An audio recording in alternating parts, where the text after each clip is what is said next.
Welcome to MEI Mechanics. We're on the topic Work, Energy and Power 2, Power, and this is video 2.3, Motion on Inclined Planes.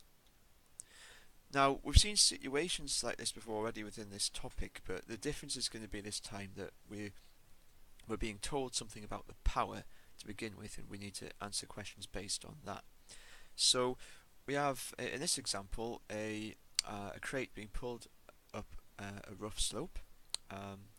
We can see from the diagram that the crate must have a mass of 1,600 kilograms and therefore a weight of 1,600 g.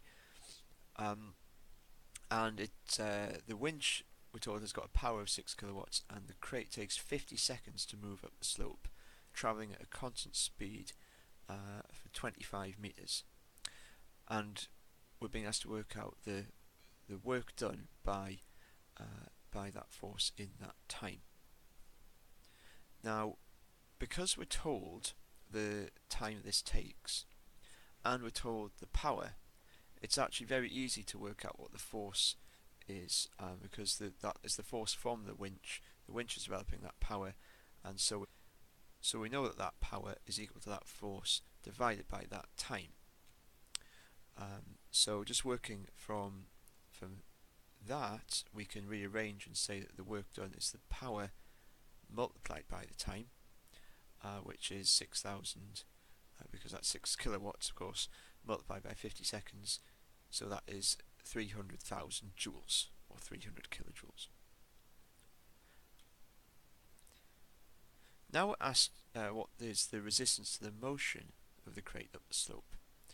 Well, if you remember from the video at the start of this topic, we wrote something down about from the work energy principle, and we can do something similar here. So just like in the example that we've seen earlier in this topic, the change in mechanical energy is just mgh, because there's a constant speed, so there's no change in kinetic energy, so there's just this gain in gravitational potential energy, and that will be the work done by the winch plus the work done by friction. Well, m times g, we can see that's 1,600 times g.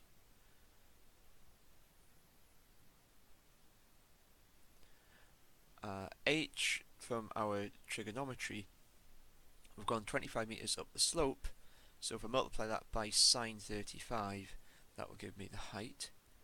So that is multiplied by 25 sine 35. The work done by the winch, now we actually worked that out in part 1, didn't we? That was 300,000 joules.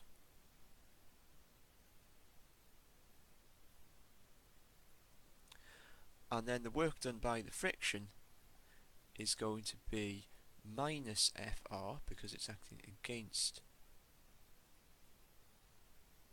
the motion of the crate,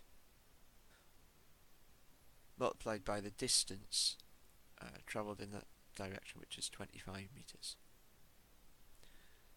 So rearranging all of that, we find that Fr, this friction or resistance force, is 3,010 newtons, and that's the three significant figures. It is important to remember to round to 3 or 2 significant figures if you've used G in your calculation, which we have here. Certainly 4 significant figures would be too much. The general is you can get away just about with 3, because the 9.8 is almost accurate to 3 significant figures as well, but certainly not to 4. So that concludes video 2.3, Motion on Inclined Planes, and concludes the topic of work, energy and power 2.